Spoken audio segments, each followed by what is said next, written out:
41장에서 42장입니다.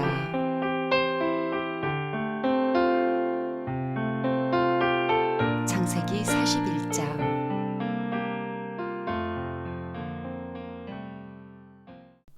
그로부터 만 2년이 지나서 바로가 꿈을 꾸었다. 그가 나일 강가에 서 있는데 잘생기고 살이 찐 암소 7마리가 강에서 올라와서 갈밭에서 풀을 뜯는다. 그 뒤를 이어서 흉측하고 야윈 다른 암소 7마리가 강에서 올라와서 먼저 올라온 소들과 함께 강가에 선다. 그 흉측하고 야윈 암소들이 잘생기고 살이 찐 암소들을 잡아먹는다. 바로는 잠에서 깨어났다. 그가 다시 잠들어서 또 꿈을 꾸었다. 이삭 7개가 보인다. 토실토실하고 잘 여문 이삭 7개가 나오는데 그것들은 모두 한 줄기에서 나와서 자란 것들이다. 그 뒤를 이어서 또 다른 이삭 7개가 피어나오는데 열풍이 불어서 야위고 마른 것들이다. 그 야윈 이삭이 토실토실하게 잘 여문 이삭 7개를 삼킨다. 바로가 깨어나 보니 꿈이다. 아침에 그는 마음이 뒤숭숭하여 사람을 보내어서 이집트의 마술사와 현인들을 모두 불러들이고 그가 꾼 꿈 이야기를 그들에게 하였다. 그러나 아무도 그에게 그 꿈을 해몽하여 주는 사람이 없었다. 그때에 술잔을 올리는 시종장이 바로에게 말하였다. 제가 꼭 했어야 할 일을 못한 것이 오늘에야 생각납니다. 임금님께서 종들에게 노하셔서 저와 빵을 구워 올리는 시종장을 경호대장 집 감옥에 가두신 일이 있습니다. 저희들이 같은 날 밤에 각각 꿈을 꾸었는데 두 꿈의 내용이 너무나 달랐습니다.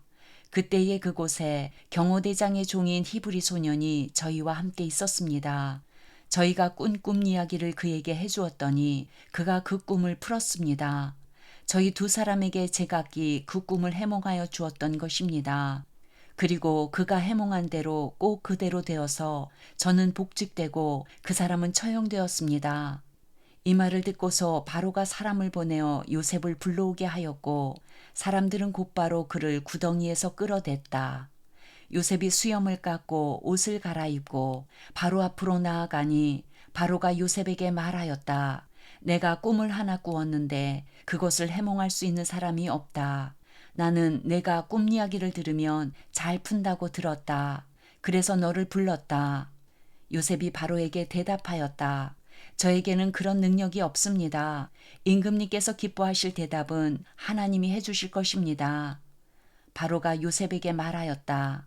꿈에 내가 나일 강가에 서 있는데 살이 찌고 잘생긴 암소 7마리가 강에서 올라와서 갈밭에서 풀을 뜯었다. 그것들의 뒤를 이어서 약하고 아주 흉측하고 야윈 다른 암소 7마리가 올라오는데 이집트 온 땅에서 내가 일찍이 본 일이 없는 흉측하기 짝이 없는 그런 암소들이었다. 그 야위고 흉측한 암소들은 먼저 올라온 기름진 암소 7마리를 잡아먹었다. 흉측한 암소들은 살이 찐 암소들을 잡아먹었는데도 여전히 굶은 암소처럼 흉측하였다. 그러고는 내가 깨어났다. 내가 또다시 꿈에 보니 한 줄기에서 자란 이삭 7개가 있는데 잘 여물고 실한 것들이었다. 그것들의 뒤를 이어서 다른 이삭 7개가 피어나오는데 열풍이 불어서 시들고 야위고 마른 것들이었다. 그 야윈 이삭이 잘 여문 7 이삭을 삼켰다. 내가 이 꿈 이야기를 마술사와 현인들에게 들려주었지만 아무도 나에게 그 꿈을 해몽해 주지 못하였다. 요셉이 바로에게 말하였다. 임금님께서 2번 꾸신 꿈의 내용은 다 같은 것입니다. 임금님께서 장차 하셔야 할 일을 하나님이 보여주신 것입니다. 그 좋은 암소 7마리는 7회를 말하고 잘 여문 이삭 7개도 7회를 말하는 것입니다. 두 꿈이 다 같은 내용입니다. 뒤따라 나온 야위고 흉측한 암소 7마리나 열풍에 말라버린 쓸모없는 이삭 7개도 역시 7회를 말합니다. 이것들은 흉년 7회를 말하는 것입니다. 이제 제가 임금님께 말씀드린 바와 같이 임금님께서 앞으로 하셔야 할 일을 하나님이 보여주신 것입니다. 앞으로 올 7회 동안에는 온 이집트 땅에 큰 풍년이 들 것입니다. 그런데 곧 이어서 7회 동안 흉년이 들 것입니다. 그렇게 되면 이집트 땅에 언제 풍년이 있었냐는 듯이 지나간 일을 다 잊어버리게 될 것입니다. 그리고 기근이 이 땅을 황폐하게 할 것입니다. 풍년이 든 다음에 오는 흉년은 너무나도 심하여서 이집트 땅에서는 아무도 그 전에 풍년이 든 일을 기억하지 못할 것입니다. 임금님께서 같은 꿈을 2번이나 거듭 꾸신 것은 하나님이 이 일을 하시기로 이미 결정하시고 그 일을 꼭 그대로 하시겠다는 것을 말씀해 주시는 것입니다. 이제 임금님께서는 명철하고 슬기로운 사람을 책임자로 세우셔서 이집트 땅을 다스리게 하시는 것이 좋을 듯 합니다. 임금님께서는 전국의 관리들을 임명하셔서 풍년이 계속되는 7해 동안에 이집트 땅에서 거둔 것의 5분의 1을 해마다 받아들이도록 하심이 좋을 듯 합니다.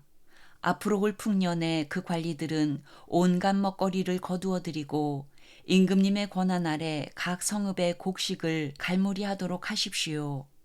이 먹거리는 이집트 땅에서 7해 동안 이어갈 흉년에 대비해서 그때가 이 나라 사람들이 먹을 수 있도록 갈무리를 해두셔야 합니다. 그렇게 하시면 기근이 이 나라를 망하게 하지 못할 것입니다. 바로와 모든 신하들은 이 제안을 좋게 여겼다. 바로가 신하들에게 말하였다. 하나님의 영이 함께 하시는 사람을 이 사람 말고 어디에서 또 찾을 수 있겠느냐. 바로가 요셉에게 말하였다. 하나님이 너에게 이 모든 것을 알리셨는데 너처럼 명철하고 슬기로운 사람이 어디에 또 있겠느냐. 내가 나의 집을 다스리는 책임자가 되어라. 나의 모든 백성은 너의 명령을 따를 것이다. 내가 너보다 높다는 것은 내가 이 자리에 앉아 있다는 것뿐이다. 바로가 또 요셉에게 말하였다. 내가 너를 온 이집트 땅의 총리로 세운다. 그렇게 말하면서 바로는 손가락에 끼고 있는 옥새 반지를 빼서 요셉의 손가락에 끼우고 고운 모시옷을 입히고 금목걸이를 목에다 걸어 주었다. 그런 다음에 또 자기의 병거에 버금가는 병거에 요셉을 태우니 사람들이 물러나거라 하고 외쳤다. 이렇게 해서 바로는 요셉을 온 이집트 땅의 총리로 세웠다. 바로가 요셉에게 말하였다. 나는 바로다. 이집트 온 땅에서 총리의 허락이 없이는 어느 누구도 손 하나 발 하나도 움직이지 못한다. 바로는 요셉에게 사브나바네아라는 이름을 지어주고 온의 제사장 보디베라의 딸 아스낫과 결혼을 시켰다. 요셉이 이집트 땅을 순찰하러 나섰다. 요셉이 이집트 왕 바로를 섬기기 시작할 때에 그의 나이는 30살이었다. 요셉은 바로 앞에서 물러나와서 이집트 온 땅을 두루다니면서 살폈다. 풍년을 이룬 7해 동안에 땅에서 생산된 것은 대단히 많았다. 요셉은 이집트 땅에서 7해 동안 이어간 풍년으로 생산된 모든 먹거리를 거두어 들여 여러 성읍에 저장해 두었다. 각 성읍 근처 밭에서 나는 곡식은 각각 그 성읍에 쌓아두었다. 요셉이 저장한 곡식의 양은 엄청나게 많아서 마치 바다의 모래와 같았다. 그 양이 셀 수 없을 만큼 많아져서 기록을 중단할 수밖에 없었다. 요셉과 온의 제사장 보디베라의 딸 아스나 사이에서 2 아들이 태어난 것은 흉년이 들기 전이었다. 요셉은 하나님이 나의 온갖 고난과 아버지 집 생각을 다 잊어버리게 하셨다 하면서 맏아들의 이름을 므낫세라고 지었다. 둘째는 내가 고생하던 이 땅에서 하나님이 자손을 번성하게 해주셨다 하면서 그 이름을 에브라임이라고 지었다. 이집트 땅에서 7해 동안 이어가던 풍년이 지나니 요셉이 말한 대로 7해 동안의 흉년이 시작되었다. 온 세상에 기근이 들지 않은 나라가 없었으나 이집트 온 땅에는 아직도 먹거리가 있었다. 그러나 마침내 이집트 온 땅의 백성이 굶주림에 빠지자 그들이 바로에게 먹을 것을 달라고 부르짖었다. 바로는 이집트의 모든 백성에게 요셉에게로 가서 그가 시키는 대로 하여라 하였다. 온 땅에 기근이 들었으므로 요셉은 모든 창고를 열어서 이집트 사람들에게 곡식을 팔았다. 이집트 땅 모든 곳에 기근이 심하게 들었다. 기근이 온 세상을 뒤덮고 있었으므로 다른 나라 사람들도 요셉에게서 곡식을 사려고 이집트로 왔다. 42장. 야곱은 이집트에 곡식이 있다는 말을 듣고서 아들들에게 말하였다. 얘들아, 왜 서로 얼굴들만 쳐다보고 있느냐? 야곱이 말을 이었다. 듣자 하니 이집트에 곡식이 있다고 하는구나. 그러니 그리로 가서 곡식을 좀 사오너라. 그래야 먹고 살지 가만히 있다가는 굶어 죽겠다. 그래서 요셉의 형 10명이 곡식을 사려고 이집트로 갔다. 야곱은 요셉의 아우 베냐민만은 형들에게 딸려 보내지 않았다. 베냐민을 같이 보냈다가 무슨 변이라도 당할까 보아 겁이 났기 때문이다. 가나안 땅에도 기근이 들었으므로 이스라엘의 아들들도 곡식을 사러 가는 사람들 틈에 끼었다. 그때의 요셉은 나라의 총리가 되어서 세상의 모든 백성에게 곡식을 파는 책임을 맡고 있었다. 요셉의 형들은 거기에 이르러서 얼굴을 땅에 대고 엎드려 요셉에게 절을 하였다. 요셉은 그들을 보자마자 곧바로 그들이 형들임을 알았다. 그러나 짐짓 모르는 채 하고 그들에게 엄하게 물었다. 당신들은 어디에서 왔소? 그들이 대답하였다. 먹거리를 사려고 가나안 땅에서 왔습니다. 요셉은 형들을 알아보았으나 형들은 요셉을 알아보지 못하였다. 그때의 요셉은 형들을 두고 꾼 꿈을 기억하고 그들에게 말하였다.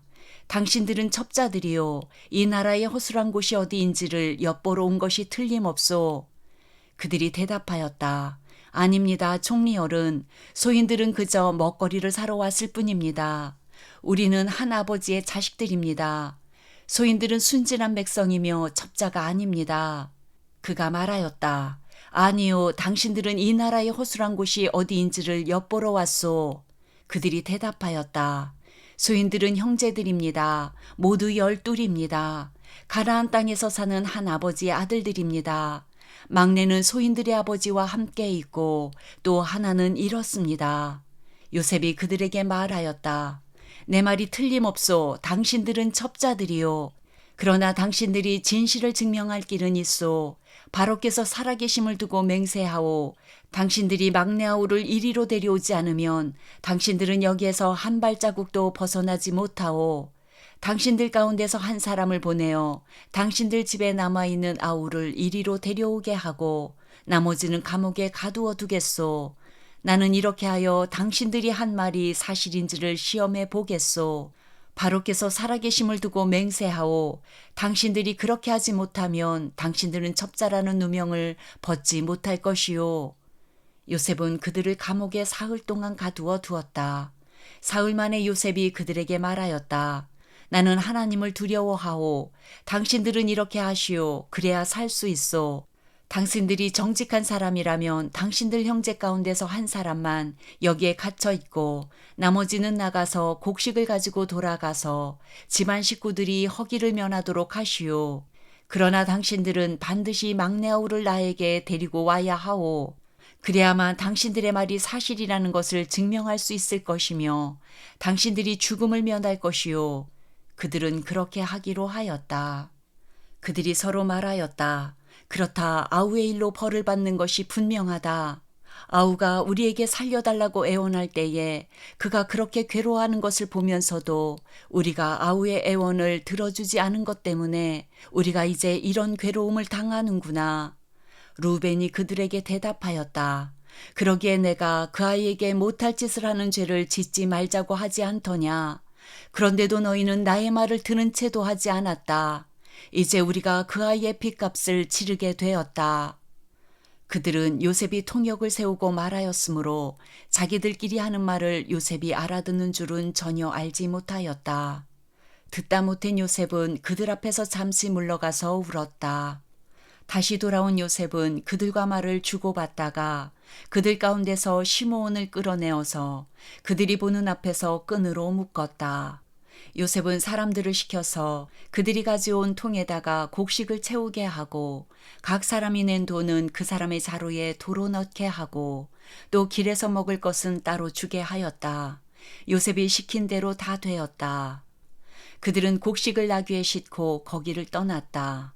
그들이 하룻밤 묵어갈 곳에 이르렀을 때에 그들 가운데서 한 사람이 자기 나귀에게 먹이를 주려고 자루를 풀다가 자루 아귀에 자기의 돈이 그대로 들어있는 것을 보았다. 그는 이것을 자기 형제들에게 말하였다. 내가 낸 돈이 도로 돌아왔다. 나의 자루 속에 돈이 들어있어. 이 말을 들은 형제들은 얼이 빠진 사람처럼 떨면서 서로 쳐다보며 한탄하였다. 하나님이 어찌하여 우리에게 이런 일을 하셨는가? 그들은 가나안 땅으로 아버지 야곱에게 돌아가서 그동안 겪은 일을 자세히 말씀드렸다. 그 나라의 높으신 분이 우리를 보더니 엄하게 꾸짖고 우리를 그 나라를 엿보러 간 접자로 여기는 것입니다. 그래서 우리는 그에게 우리는 정직한 사람입니다. 우리는 접자가 아닙니다. 우리는 모두 한 아버지의 자식들로서 12 형제입니다. 하나는 잃고 또 막내는 가나안 땅에 우리 아버지와 함께 있습니다. 하고 말씀을 드렸습니다. 그랬더니 그 나라의 높으신 분이 우리에게 이르기를 어디 너희가 정말 정직한 사람들인지 내가 한번 알아보겠다. 너희 형제들 가운데 한 사람은 여기에 나와 함께 남아있고 나머지는 너희 집안 식구들이 굶지 않도록 곡식을 가지고 돌아가거라. 그리고 너희의 막내 아우를 나에게 데리고 오너라. 그래야만 너희가 접자가 아니고 정직한 사람이라는 것을 내가 알 수 있겠다. 그런 다음에야 내가 여기 잡아둔 너희 형제를 풀어주고 너희가 이 나라에 드나들면서 장사를 할 수 있게 하겠다 하였습니다. 그들은 자루를 비우다가 각 사람의 자루에 각자가 치른 그 돈꾸러미가 그대로 들어있는 것을 보았다. 그들과 그들의 아버지는 그 돈꾸러미를 보고서 모두들 겁이 났다. 아버지 야곱이 아들들에게 말하였다. 너희가 나의 아이들을 다 빼앗아 가는구나. 요셉을 잃었고 시므온도 잃었다. 그런데 이제 너희는 베냐민마저 빼앗아 가겠다는 거냐? 하나같이 다 나를 괴롭힐 뿐이로구나. 루벤이 아버지에게 말하였다. 제가 베냐민을 다시 아버지께로 데리고 오지 못한다면 저의 2 아들을 죽이셔도 좋습니다. 막내를 저에게 맡겨주십시오. 제가 반드시 아버지께로 다시 데리고 오겠습니다. 야곱이 말하였다. 막내를 너희와 함께 그리로 보낼 수는 없다. 그 아이의 형은 죽고 그 아이만 홀로 남았는데 그 아이가 너희와 같이 갔다가 또 무슨 변을 당하기라도 하면 어찌하겠느냐. 너희는 백발이 성성한 이 늙은 아버지가 슬퍼하며 죽어서 수월로 내려가는 꼴을 보겠다는 거냐.